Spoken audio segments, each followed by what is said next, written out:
예수께서 이르시되 나는 부활이요 생명이니 나를 믿는 자는 죽어도 살겠고 무릇 살아서 나를 믿는 자는 영원히 죽지 아니하리니 이것을 내가 믿느냐. 하나님은 영이시니 예배하는 자가 영과 진리로 예배할지니라. 부활절 세 번째 주일에 저희들을 예배의 자리로 초대해 주신 주님께 감사와 찬송과 영광을 돌립니다. 부활하신 몸으로 제자들 그리고 다른 이들을 찾아오신 주님, 오늘 예배하는 저희들에게도 찾아오셔서 주님 영광의 몸을 또 고난의 흔적을 보여주시옵소서. 절망과 탄식과 두려움에 떨고 있는 우리에게도 평안하라 말씀하여 주시옵소서. 이 예배를 통해 우리 마음과 우리 영혼의 기쁨, 열정 그리고 소망을 회복시켜 주옵소서. 예수님 이름으로 기도합니다. 아멘. 네, 오늘 성시 함께 읽을 성시는 시편 4편에 있는 말씀입니다. 우리 함께 교독하도록 하겠습니다. 의로우신 하나님, 내가 부르짖을 때에 응답하여 주십시오. 내가 곤궁에 빠졌을 때에 나를 막다른 길목에서 벗어나게 해 주십시오. 나에게 은혜를 베푸시고 나의 기도를 들어주십시오.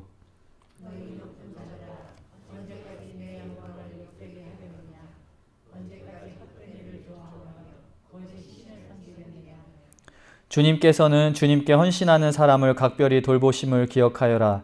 주님께서는 내가 부르짖을 때에 들어주신다.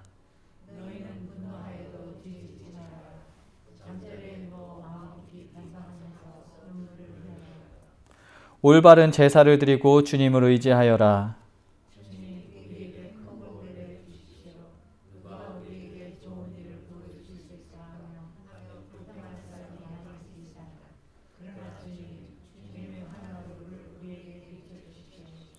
주님께서 내 마음에 안겨주신 기쁨은 햇 곡식과 새 포도주가 풍성할 때 누리는 기쁨보다 더 큽니다.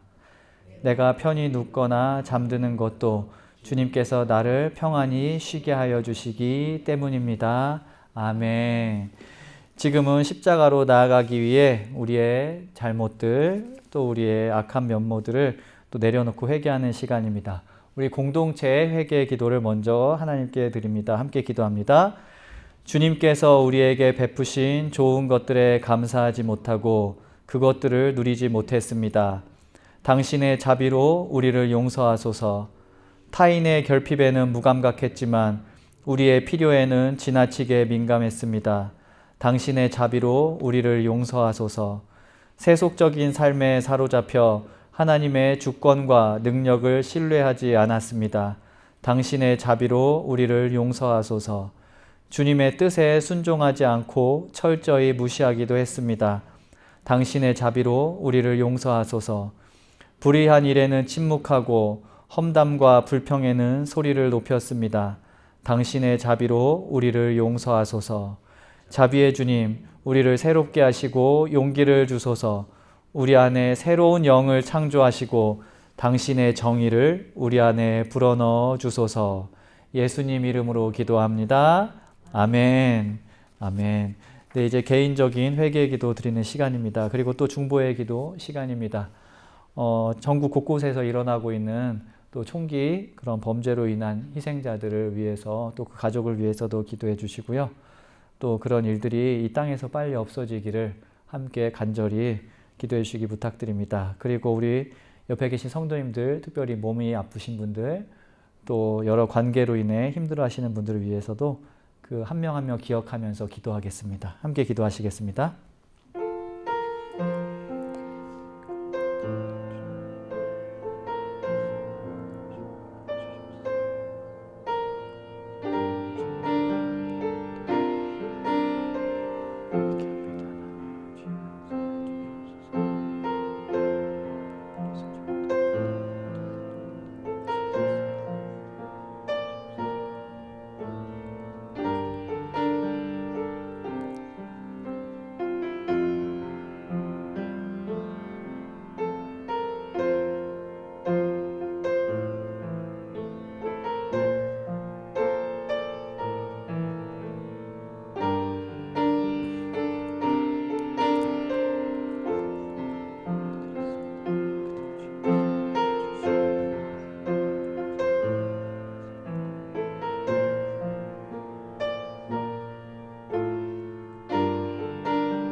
분노가 북받쳐서 나의 얼굴을 너에게서 잠시 가렸으나 나의 영원한 사랑으로 너에게 긍휼을 베풀겠다.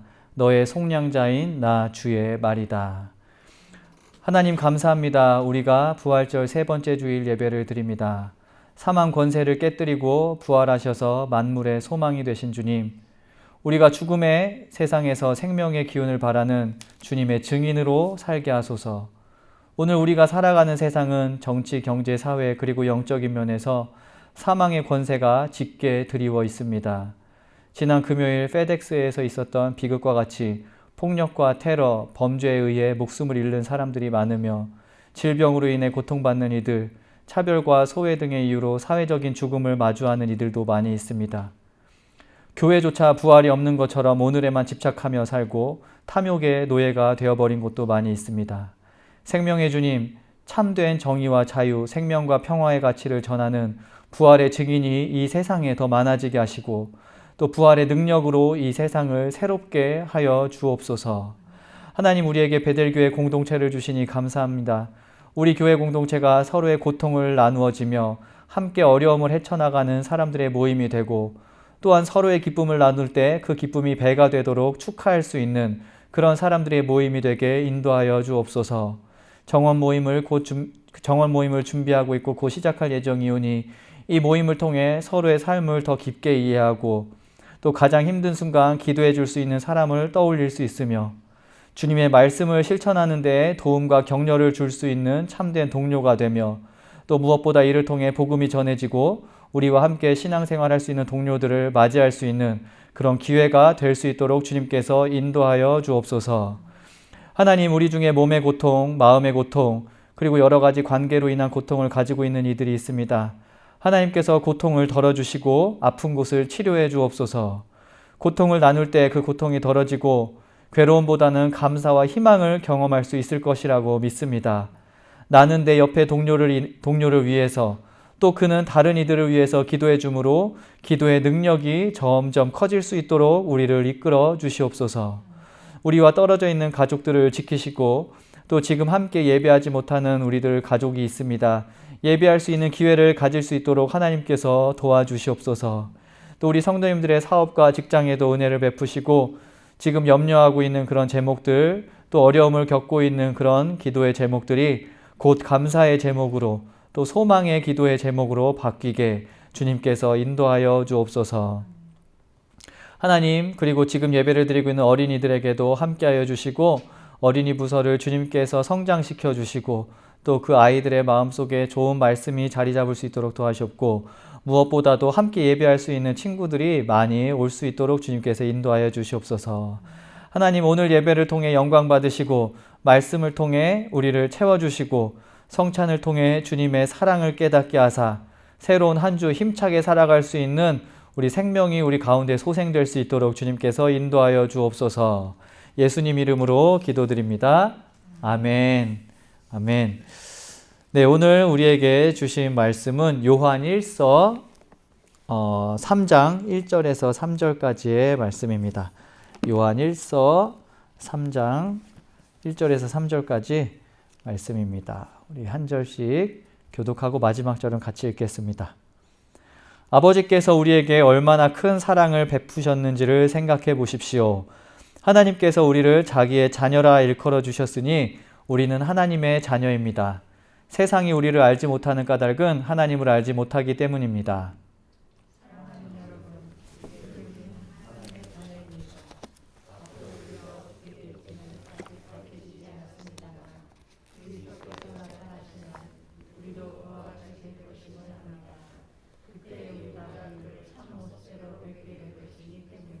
함께 읽겠습니다.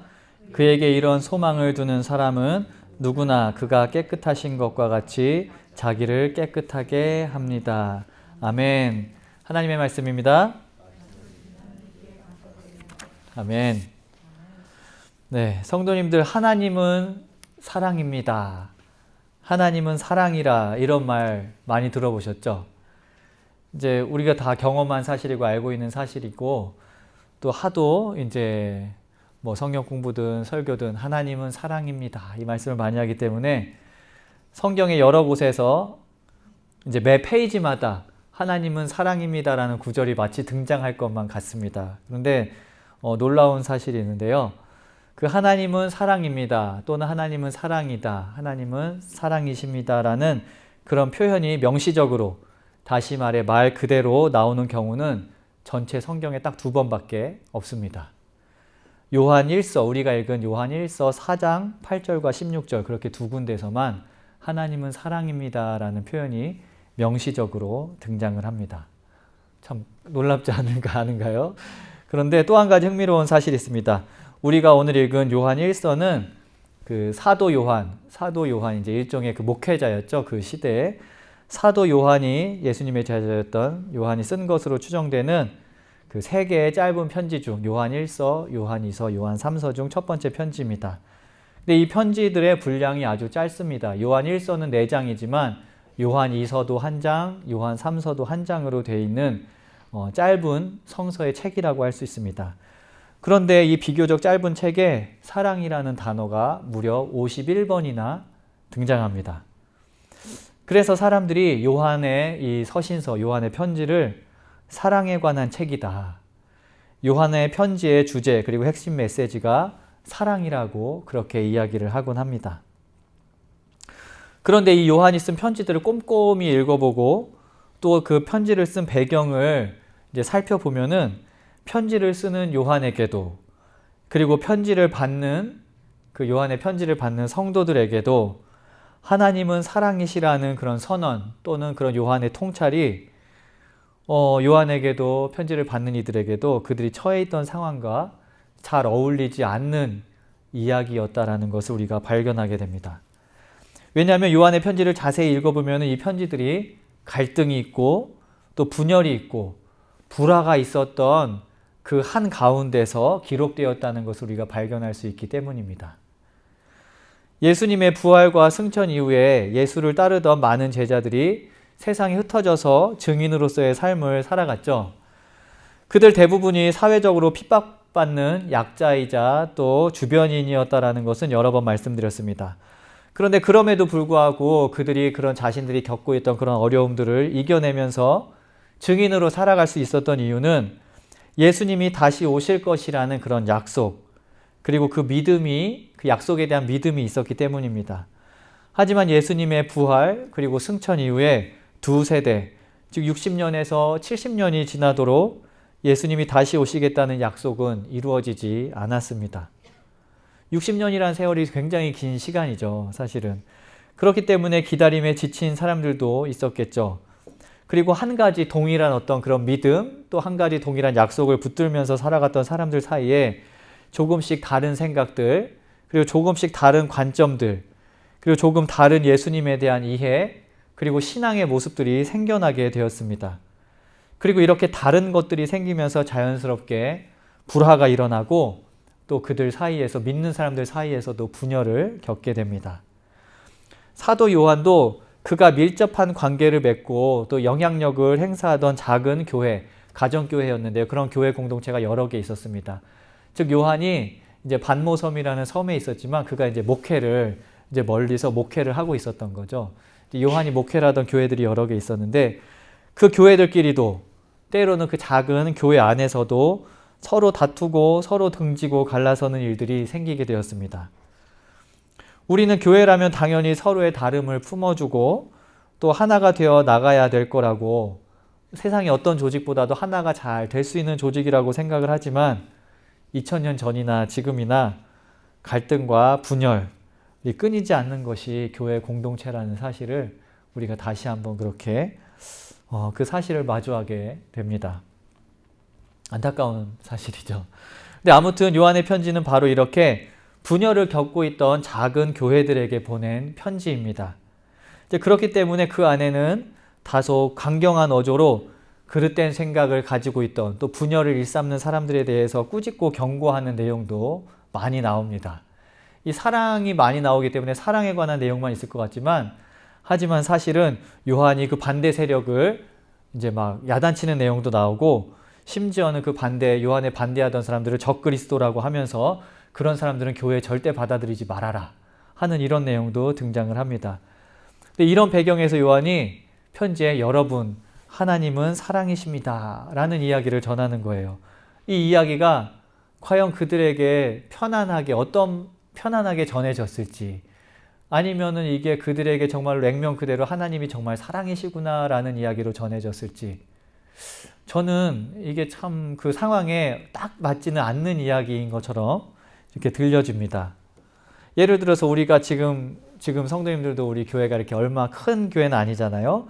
얼마 되지 않은 인원인데 서로 싸우고 이제 갈라섰다고 생각을 해보세요. 그리고 제가 강단에 올라서서 이제 아니면 제가 누군가를 야단쳐서 이제 이 사람 절대 교회 받아들이지 말라고 이런 이야기를 한 거예요. 그런데 제가 다음 주에 강단에 서서 여러분, 하나님은 사랑이십니다, 이렇게 선포를 한 거죠. 근데 제가 그렇게 선포를 했을 때 과연 이 메시지가 잘 받아들여질까? 저는 또 그렇지 않을 확률도 높다고 생각을 합니다. 아마 목회자로서 요한도 이런 생각과 이런 염려를 하지 않았을까 추측을 해봅니다. 하지만 요한은 하나님은 사랑이십니다 라는 이 말을, 이 자신의 그런 통찰과 자신의 고백을 용기 있게 전했습니다. 왜냐하면은 어려움의 시간 또는 어울릴 것 같지 않은 그 때에 가장 필요한 메시지가 바로 하나님은 사랑이십니다 라는 메시지였기 때문이라고 요한이 생각했을 거라고 저는 그렇게 믿습니다. 사랑.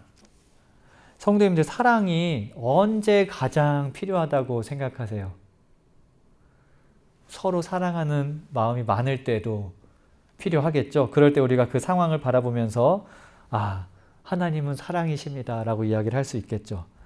하지만 반대로 위기의 순간, 그리고 분열의 순간, 그리고 미움과 다툼이 우리를 집어삼키려는 바로 그 순간, 우리가 되새기고 붙들어야 할 정신이자 그 가치가 바로 사랑이라고 요한은 우리에게 이야기를 하고 있는 겁니다. 아마도 사도 요한은 이런 마음으로 하나님은 사랑이십니다 라는 말을 꺼내지 않았을까 생각하게 됩니다. 어려운 순간에 모든 일을 돌아보고, 뒤를 돌아보고, 이게 잘못됐구나, 다시 한번 시작해야 되겠다 라고 우리가 생각을 하게 될 때 가장 먼저 기억해야 할 가치, 가장 먼저 기억해야 할 하나님의 선포, 가장 먼저 기억해야 할 기독교인으로서의 정신이 바로 사랑이라는 이야기입니다. 그리고 그 순간 우리는 그저 낭만적이고 말랑말랑한 사랑이 아니라 하나님은 사랑이시라는 절대적인 어떤 진리를 기억해야 한다는 것입니다. 명령이기도 하고요. 그리고 그것은 공동체의 문제에서 뿐만이 아니라 우리의 개인적인 삶에서도 동일하게 적용될 그런 이야기라고 저는 믿습니다. 우리는 인생을 살면서 때로는 무기력함을 경험하기도 하고요. 때로는 여러 가지 아픔이나 또는 여러 가지 주어지는 어려움과 고통 속에 내 존재가 연약하게 느껴질 때가 많이 있습니다. 내가 마주하는 그런 크고 작은 문제들 앞에서 스트레스를 많이 받죠. 그리고 스트레스를 넘어서서 다양한 종류의 그런 공격받는 느낌 또는 아픔을 경험하기도 합니다. 그리고 이런 혼돈의 상태가 지속되고 우리가 무언가를 상실하는 것들이 계속 생길 때 우리는 혹시 내가 무엇을 잘못했나, 아니면은 어디부터 이런 문제가 시작되었나, 이런 것들조차도 생각하기 힘들 때가 많이 있습니다. 그리고 내 문제가 아니고 내 자녀의 문제들, 또 우리 부모님의 그런 아픔을 마주하게 될 때 그런 의문이 더 커져가기도 합니다. 그리고 어쩌면 지금 우리 중에서도 지금 말씀드렸던 것 같은 상태를 겪고 있고 또 마주하고 있는 분들이 계실 수도 있습니다. 그런데 그때 우리가 가장 먼저 기억해야 할 내용이 바로 하나님은 사랑이십니다 라는 내용이라는 것입니다.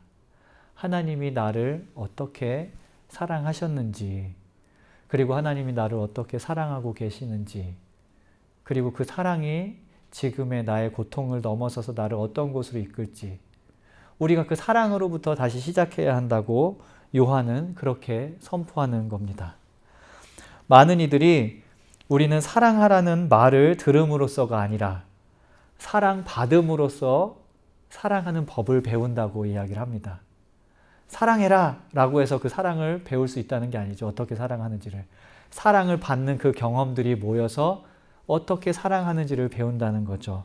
성도님들, 내 삶을 더 사랑하고 싶을 때, 내 주변에 사람을 더 사랑하고 싶을 때, 우리가 함께 살아가는 공동체를 더 사랑하고 싶을 때 내가 어떻게 사랑을 받았는지를 먼저 기억해야 합니다. 그것이 바로 요한이 하나님은 사랑하십니다 라는 선언을 통해서 우리에게 주는 가르침입니다. 우리도 그런 사랑을 다시 한번 느끼고 다시 기억하고 배워서 우리 앞에 문제들을 보다 긍정적으로 바라보고 그 어려움을 헤쳐나갈 수 있을 것이라고 저는 믿습니다. 요한은 그런 사랑의 은혜가 그가 목회하던 교회 공동체에 임하길 바랬고요. 저 또한 성도님들께 그 사랑의 은혜가 임하셔서 성도님들도 더 많이 사랑할 수 있는 그런 에너지를 가지시기를 간절히 기도합니다. 성도님들, 그런데 이 사랑은 우리가 이렇게 말로 들을 때 갖게 되는 사랑, 이 개념보다도 훨씬 더 넓고 훨씬 더 깊고 훨씬 더 큰 의미를 갖고 있습니다. 오늘 본문 1절에서 요한은 이렇게 선포하죠. 하나님께서 우리에게 얼마나 큰 사랑을 베푸셨는지를 생각해 보십시오. 세 번역 성경으로 읽었고요. 또 영어 성경으로는 NIV 버전을 저희가 읽었습니다. How great is the love the Father has lavished on us. 얼마나 충만하게 주셨는지 그 사랑이 위대하다라고 이렇게 번역이 되어 있습니다. 그런데 헬라어 원어를 조금 의역한 번역들입니다. 저 두 가지 번역이. 헬라어 원어를 읽으면은 이렇게 그 원어에 조금 더 가깝게는 이렇게 읽을 수 있을 것 같습니다. 보라, 어떠한 사랑을 아버지께서 우리에게 주셨는가. 저 번역이 헬라어 번역에 조금 더 가깝습니다. See what love the Father has given us. NRSV라는 버전은 저렇게 되어 있는데요. 보라, 어떠한 사랑을 아버지께서 우리에게 주셨는가. 근데 what love라는 말이 나오잖아요. 어떠한 사랑. 그런데 그게 이제 헬라어로 포타펜이라는 말이 그 what이라는 단어거든요. 근데 이 포타펜이라는 헬라어 단어는 문자적으로 of what country 라는 숨겨진 의미를 갖고 있습니다. of what country 또는 of what world 라는 의미를 갖고 있습니다. 성도님들이 아마 들어보시지 못했을 수도 있는데요. 그 요즘 젊은 사람들이 무언가를 강조할 때 쓰는 표현이 있습니다. 저세상이라는 단어가 있어요. 저세상. 그래갖고 어떤 사람이 너무 이쁜 거예요. 외모가 너무 잘생기고 너무 이쁘면은 와, 외모가 완전 저세상 외모네. 이렇게 이야기를 해요. 저세상이라는 표현으로. 또 어떤 코미디언이 너무 웃긴 개그를 하면은 오늘 완전 저세상 개그인데 저거는 이런 식으로 얘기를 해요. 그 예은자매나 예찬형제는 많이 들어보셨죠? 저세상. 이제 사실 제가 얘기는 안 했지만 저세상 텐션이라는 말 많이 쓰잖아요. 이제 그 쇼프로 같은 데서. 그런데 이 저세상이라는 단어하고 그 of what country, 그 포타펜이라는 단어가 비슷하다라고 저는 느낍니다. of what country, 니자이 굽타라는 신약학자가 그 포타펜이라는 그 what이라는 단어의 의미를 살려서 이 3장 1절 이렇게 번역했습니다. From what foreign country did this strange and amazing love come? 이런 신비롭고 놀라운 사랑은 도대체 어느 세상에서 온 것인가? 저세상 사랑이다 라는 이야기를 하는 거예요. 단순히 놀랍다는 것 이상입니다. 그 방법과 그 질과 그 양이 이 세상에서 경험할 수 없는 사랑이라는 것이죠. 요한은 하나님의 사랑에 이렇게 경탄하면서 see, 포타펜 이렇게 이야기를 한 겁니다. 이 사랑, what love, see what love the Father has given us. 이 사랑을 보라고 말하는 것입니다. 특별히 어려움과 고통의 순간에 너희들이 받은 사랑을 생각해봐라. 저 세상 사랑 아니었냐? 라고 이야기를 하는 겁니다. 이어서 요한은 그 위대한 사랑의 내용을 설명합니다. 뭐라고 설명하냐면요. 보라, 아버지께서 어떠한 사랑을 우리에게 주셨는가? 하나님께서 우리를 자기의 자녀라 일컬어 주셨으니 우리는 하나님의 자녀입니다. 그 저세상 사랑이 무슨 사랑이었냐면요. 하나님께서 우리를 자기의 자녀라 일컬어 주셨으니 우리가 하나님의 자녀가 되었습니다. 하나님이 베푸신 저세상 사랑의 내용 그리고 그 결과는 바로 우리가 하나님의 자녀라고 불리운다는 것입니다. 그런데 이 부름도 그냥 부르는 것이 아닙니다. 그 방은경 성도님께서 시훈이를 부를 때 자주 이렇게 부르세요. 아들 그렇게 부르세요. 시훈이 보시면서 아들 왜 울어 이렇게 부르시는데 이게 친밀함과 사랑의 표시잖아요. 그 아들이라는 표현이 부르는 거죠. 그렇게. 근데 하나님이 우리를 아들 또는 딸로 부르시는 것은 이런 친밀함의 표시에서도 사랑의 표현에서 한 걸음 더 나아갑니다. 뭐냐면요. 그 신약에서 특별히 이런 서신서 이 시대에 쓰여진 성경에서 그 불러서 아들이라고 부른다라는 의미는 입양한다라는 의미를 갖습니다. 어댑트한다라는 그 의미를 갖습니다. 단순히 아들이라고 부를 때 그냥 네가 내 아들이다 그 호칭을 넘어서서 유산 상속도 받을 수 있는 권리, 그리고 그 사람 그 가문의 한 명의 가족으로서 누릴 수 있는 모든 권리, 그리고 그 책임까지도 같이 받게 된다는 의미인 것입니다. 그래서 방희경 성도님이 시훈이를 아들이라고 부를 때 이제 그게 이제 2000년 전이었다면은 자, 내 재산이 너한테도 그 권리가 있다라는 뜻인 거예요. 이게 그냥 단순히 그냥 부르는 것만 아니라 이게 엄청난 그런 혜택을 또 받게 되는 것을 의미합니다. 대부분의 신약 성서가 쓰여진 이제 로마 시대에 쓰여졌죠. 로마 시대에도 입양을 하는 문화가 있었습니다. 근데 우리는 지금 입양을 할 때 아주 어린 아이들을 입양을 하잖아요. 그 아이들이 부모님이 없을 때 그 측은한 마음과 또 사랑하는 마음을 가지고 입양을 하는. 네, 로마 시대 때 입양은 그런 문화가 아니었습니다. 로마 사람들이 입양할 때는 어린 아이들이 아니고 주로 청년이나 성인을 입양했습니다. 그 보통 사람들이 아니고 앞길이 전도가 유망한 똑똑하고 능력 있는 청년들을 입양했습니다. 왜냐하면 자녀가 없는 집에서 또는 자녀가 있더라도 더 능력 있고 훌륭한 제목에게 우리 가문을 인헤릿 시키려고 했던 거죠. 그런 의도로 입양을 했었습니다. 그래서 입양된 이들이 얻게 되는 아들이라는 호칭은 단순히 말을 넘어서서 완전히 새로운 사람이 되고 완전히 새로운 삶의 환경을 소유하는 것, 그리고 완전히 새로운 미래를 보장받는 것을 의미했고요. 그 가문, 그 집안으로서도 오히려 더 그 집안이 더 좋은 것들을 물려서 그 집안이 더 커져가는 그 기대를 또 의미했습니다. 그게 바로 누군가를 아들이라고, 로마 시대 때는 아들이라고 불렀겠죠. 이제 딸을 입양한 경우가 많지 않았으니까. 하지만 하나님 입장에서는 아들이라고 딸이라고 우리를 부르는 것의 의미입니다. 우리가 하나님의 자녀로 일컬음을 받았다. 다시 말해 하나님이 우리를 아들, 하나님이 우리를 내 딸이라고 부르셨다는 것이죠. 우리 성도님들께서 이렇게 자녀가 되는 축복, 그리고 그 권리와 책임을 깊게 느끼시기를 소망합니다. 자, 성도님들, 우리가 이렇게 위대한 사랑을 받았습니다. 위대한 가문의 상속자로 우리 존재가 바뀌었습니다. 이보다 더한 은혜가 무엇이 있겠습니까? 그렇죠? 그런데 요한은 다음 질문을 또 던집니다. 그럼 우리는, 여러분은 다 이룬 것인가요? 라고 질문을 던집니다. 자, 자녀가 되었습니다. 하나님의 상속자가 되었습니다. 그럼 그것이 여러분의 삶의 최종 목적지인가요? 라고 요한은 한 번 더 묻습니다. 성도님들은 어떻게 생각하세요? 자, 하나님이 나를 아들, 딸로 부르셨습니다. 이게 이보다 더 큰 은혜가 어디 있어요? 이제 끝난 거 아닌가요? 이렇게 생각하시나요? 아니면 이보다 더한 무언가가 남아있을 거라고 생각하세요? 그런데 사도 요한은 마지막 완성, 더 위대한 마무리는 아직 진행 중이라고 그의 교회 성도들에게 그리고 우리에게 권면합니다. 2절에서 이렇게 요한이 이야기를 합니다. 영어만 제가 써놨어요. 길어가지고. 저거는 메시지 바이블의 그 번역인데요. But friends, that's exactly who we are, children of God. 친구 여러분, 우리는 분명 하나님의 자녀입니다. 그게 정확히 우리를 표현하는 말입니다. And that's only the beginning. 그런데 그것은 단지 시작일 뿐입니다. Who knows how we'll end up? 우리의 끝이 어떻게 될지는 아직 아무도 모릅니다. What we know is that when Christ is openly revealed, we'll see him, and in seeing him, become like him.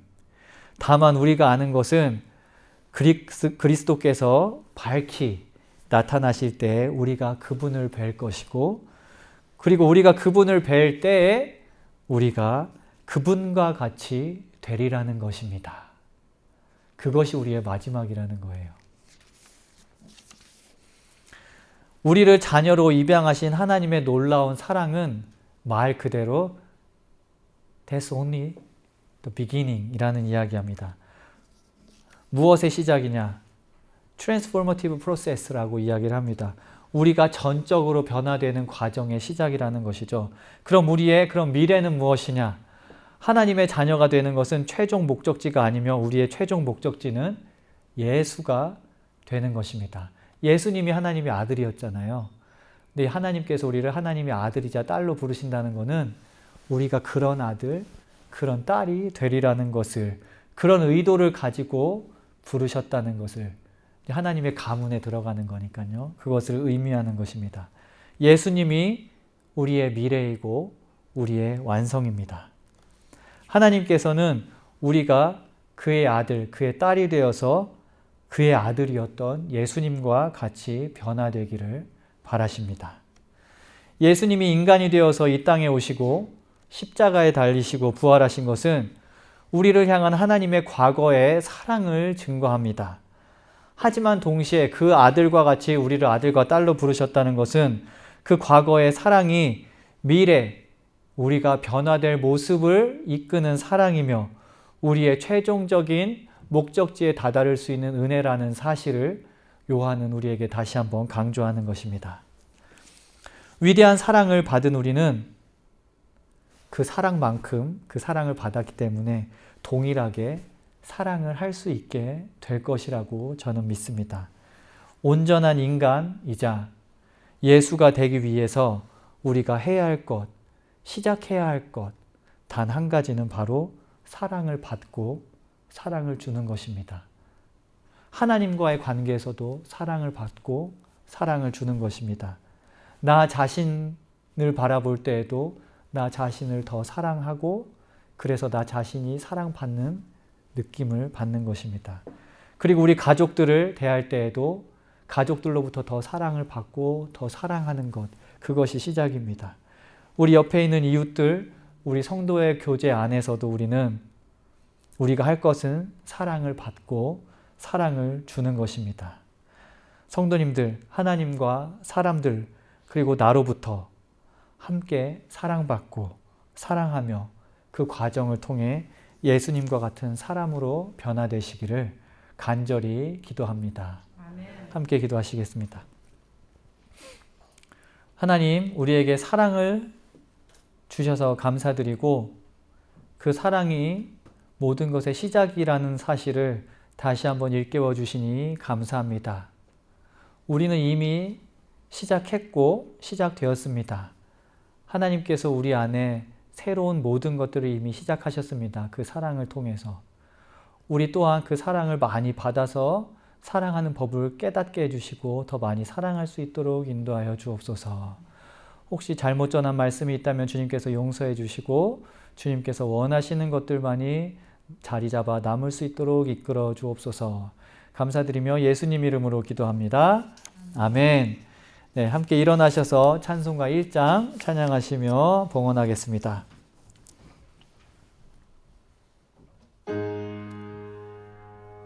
만복의 근원 하나님, 온 백성 찬송 드리고 저 천사여 찬송하세. 찬송 성부 성자 성령 아멘. 모든 것이 주님으로부터 왔기에 감사한 마음으로 주님께 드립니다. 하나님께서는 우리를 축복하셨고 우리의 사랑과 재능과 물질을 나눔으로 그 축복을 나누라고 말씀하십니다. 우리가 드리는 예물을 기쁘게 받으시고 우리의 나눔을 통해 깨어진 세상이 한 걸음 한 걸음 온전하여질 수 있도록 인도하여 주소서. 예수님 이름으로 기도드립니다. 아멘.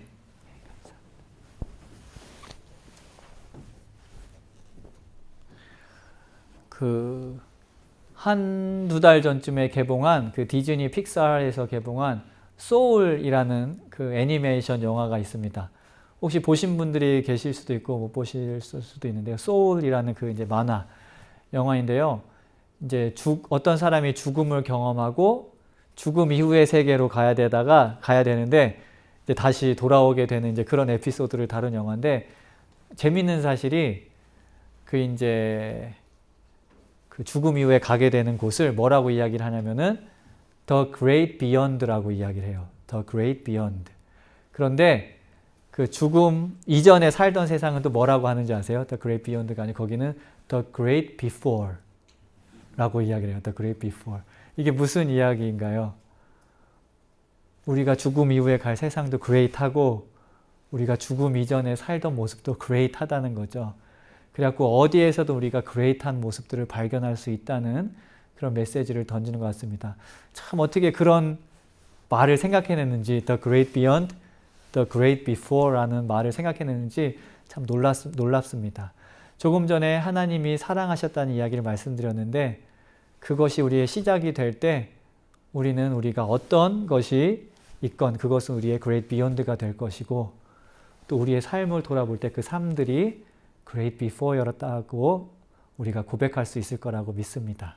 그런 하나님의 사랑을 깨달으시면서 또 과거에 베풀어 주셨던 그 예수님의 사랑이 우리의 미래의 사랑이 될 수 있기를 소망하는 마음으로 우리가 성찬에 참여하길 원합니다. 함께 기도하시겠습니다. 살아계시고 역사하시는 주 예수님 하나님 감사합니다. 아버지, 이 시간 아버지 거룩한 성찬식에 저희들을 초대해 주셔서 감사합니다. 아버지의 희생과 사랑으로 이 베들교회를 세웠습니다. 하나님, 우리 한 사람 한 사람 믿음의 자들이 하나님 세상에서 온 것이 아니라 하나님 예수님을 믿음으로 아버지 아들로 주여 저희들을 불러주셨으니 하나님, 우리도 주님 아버지 말씀 속에서 거하며 하나님 사랑을 받을 만큼 또 이웃에게 사랑을 베풀 수 있는 아버지 우리들의 넉넉한 긍휼함을 아버지께 구합니다. 하나님, 은혜로운 하나님께서 아버지 우리들의 삶의 은혜로운 담비로 주여 내려주심을 감사합니다. 알지 못하게 우리들이 저지른 죄를 용서하여 주시고 예수 보혈의 피로 깨끗게 정결케 하시고 하나님이 거룩함과 같이 우리도 거룩하게 하여 주시옵소서. 아멘. 하나님, 믿음 소망 사랑 중에서 그 중에 제일은 사랑이라 했습니다. 아버지 하나님, 주여 그 예수 그리스도의 크신 사랑을 어찌 말로 표현하겠습니까? 하나님, 이 시간 저희들 한 사람 한 사람 아버지 앞에서 산제사 지를 수 있도록 주님 영과 신령으로 아버지 함께하여 주시옵소서. 아멘. 아버지 그 몸을 아버지 그 귀한 몸을 찢으시고 하나님 우리들에게 먹을 양식을 주셨습니다.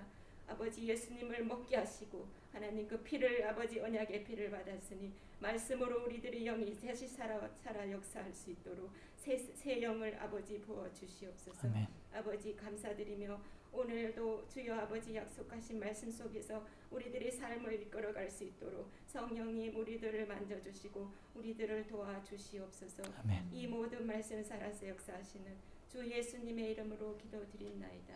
아멘. 예수님께서 잡히시던 날 제자들과 함께 식사하셨습니다. 떡을 떼며 말씀하셨습니다. 이 떡은 너희를 위해 십자가에 달려 죽는 나의 몸이다. 이것을 행하여 나를 기념하라. 식사 후에 잔을 들어 축사하시며 말씀하셨습니다. 이 잔은 너희와 나 사이에 내 피로 세운 새로운 약속이다. 이것을 마실 때마다 행하여 나를 기념하라고 하셨습니다. 예수님께서 아무런 조건 없이 있는 모습 그대로 제자들과 또 저를 이 성찬의 자리로 부르셨기 때문에 저 또한 성도님들 아무런 조건 없이 있는 모습 그대로 성찬의 자리에 초대합니다. 하나님의 그런 조건 없는 사랑을 경험하시고 그 사랑을 나누시길 소망합니다. 우리 함께 성찬 나누도록 하겠습니다.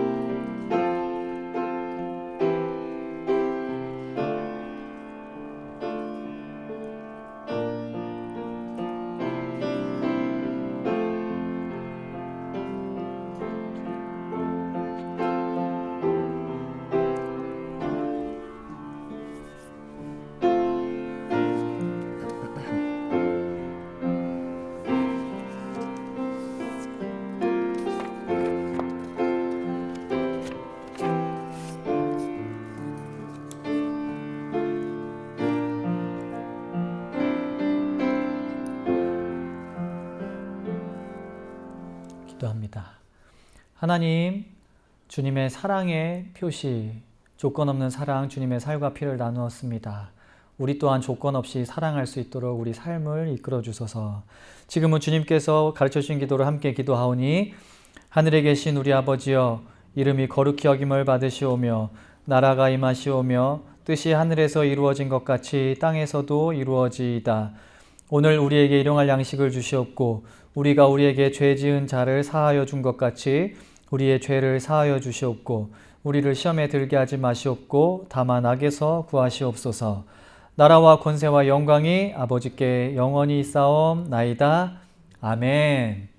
아멘. 교회 소식 전하고 또 정원 모임으로의 초대 또 말씀 한 번 더 나누도록 하겠습니다.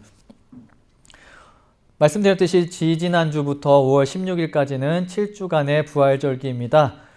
부활의 정신을 묵상하고 또 실천하는 기간이 되기를 기도합니다. 부활주일에 저희가 찍은 단체 사진 저기 크게 액자로 이제 만들어졌고요. 이제 걸기만 하면 되고요. 또 친교실에 이제 고난주간 세족식 하던 이제 몇 분 이제 보내주신 사진들하고 또 예배 때 찍은 사진들이 있으니까요. 함께 보면서 또 그때 느꼈던 감동을 다시 한번 생각해 주셔도 좋을 것 같습니다. 5월부터 정원 모임은 격주로 모이는 주중 소그룹 모임을 말합니다. 시작할 예정입니다. 지난주부터 모임에 대한 안내와 비전을 나누는 시간을 이 교회 소식 시간에 갖습니다. 지난주에는 제가 첫 번째 초대의 말씀을 드렸고요. 오늘은 가꾸미 중에 한 분이신 노창열 성도님께서 이제 그 초대의 말씀을 해주실 거고요. 다음 주는 또 다른 가꾸미 중에 한 분이신 방의경 성도님께서 이제 초대의 이야기를 해주실 겁니다. 그리고 그 마지막 주에는 제가 다시 한번 초대의 말씀을 드리면서 이제 구체적인 그 진행 내용에 대해서 말씀을 드릴 텐데요. 이 모임이 잘 준비돼서 또 잘 진행이 되고 모임을 통해서 저희가 걱정하는 것들은 모두 다 우려였다라는 것으로 밝혀지고 저희가 기대했던 것들은 우리가 기대를 너무 적게 했었구나라는 것들이 될 수 있도록 그렇게 좋은 모임이 될 수 있도록 같이 기대해 주시고 기도해 주시면 좋겠습니다. 지난 16일 밤, 그러니까 16일 새벽이죠. 15일 밤 인디애나폴리스 공항 근처에 있는 페덱스 퍼실리티에서 그 총기 범죄가 일어났다는 거 모두 알고 계실 겁니다. 희생자와 가족을 위해서 기도해 주시고요.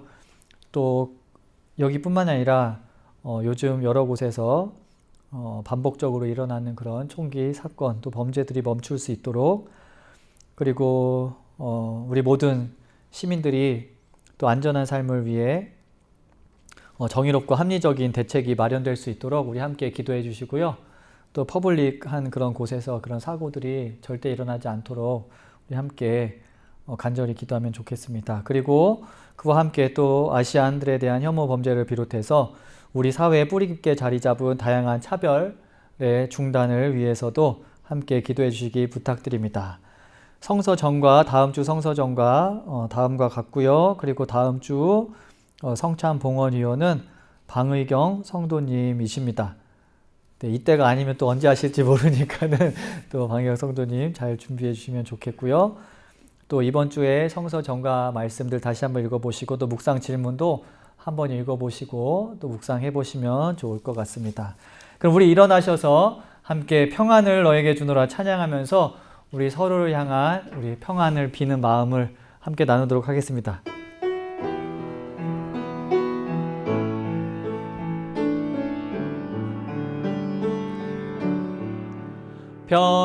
평안을 너에게 주노라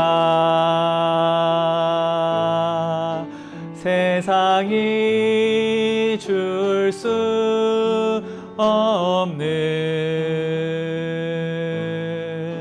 세상이 알 수도 없는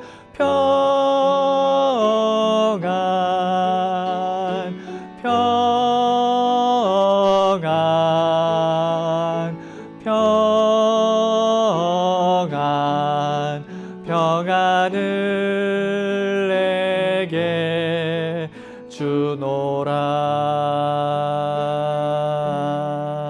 아멘. 주님께서 우리 앞에 계셔서 우리를 좁고 바른 길로 이끄소서. 주님께서 우리 곁에 계셔서 우리 손을 붙드시고 용기를 주소서. 주님께서 우리 아래에 계셔서 우리가 넘어질 때 받으시며 희망 잃지 않게 하소서. 주님께서 우리 위에 계셔서 우리 일상의 모든 순간을 거룩하게 하소서. 주님께서 우리 안에 계셔서 우리가 그리스도의 열매를 맺게 하소서. 성삼위 하나님의 능력과 평화와 위로와 사랑이 지금부터 영원까지 우리와 함께하길 간절히 기도하옵나이다. 아멘.